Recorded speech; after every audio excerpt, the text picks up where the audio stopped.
varios tipos de crisis macroeconómicas. Por ejemplo, están los episodios de alta inflación, que pueden devengar inclusive en hiperinflación. Están las crisis de deuda, que es cuando un país no puede o no quiere afrontar los pagos de su deuda. Están las crisis de balanza de pagos, que es cuando un país tiene dificultades de hacerse de divisas para afrontar pagos externos, por ejemplo, de deuda o de importaciones. Una variante de este último tipo de crisis son las crisis de sudden stops o paradas repentinas, como se las conoce, que es cuando se produce un corte abrupto en el influjo de capitales a una economía. Están también las crisis cambiarias, que es cuando el tipo de cambio aumenta de manera abrupta y a veces inesperada. Y están las crisis bancarias, que afectan al sistema financiero y a sus depositantes.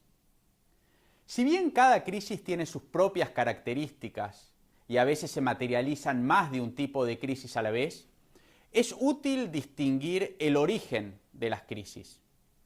Hay básicamente dos posibilidades: aquellas crisis que tienen su origen en factores externos al país y aquellas que emanan de desequilibrios macroeconómicos propios.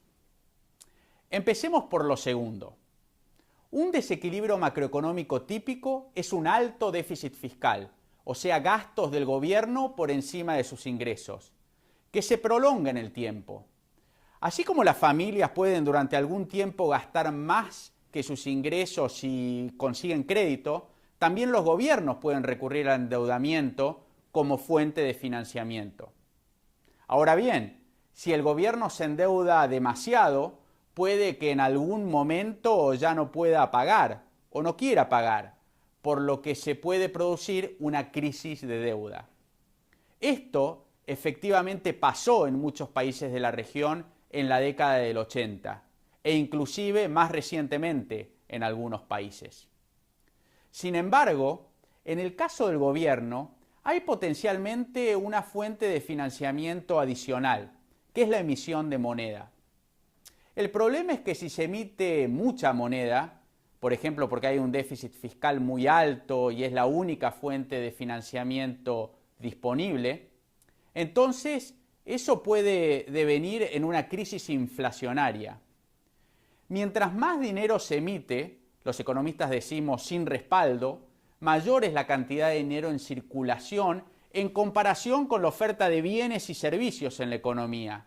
Y por ende, el valor de ese dinero en relación a los bienes y servicios cae. Eso es en esencia la inflación. Si a su vez el gobierno está tratando de contener las presiones inflacionarias fijando el tipo de cambio contra otras monedas, digamos contra el dólar estadounidense, el mismo desequilibrio macroeconómico puede redundar en una crisis cambiaria. Y por último, todo esto puede redundar en una crisis bancaria si, por ejemplo, la gente asustada corre a retirar sus depósitos de los bancos.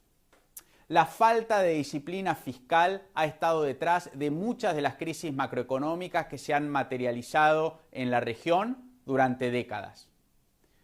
En contraposición a esto, hay crisis que tienen origen en factores externos.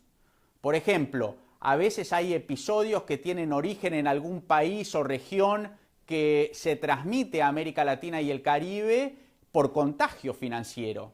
Estos son, por ejemplo, los sudden stops o paradas repentinas, que son situaciones en las que el influjo de capitales, o sea, las divisas, a una economía se corta de manera abrupta y no anticipada.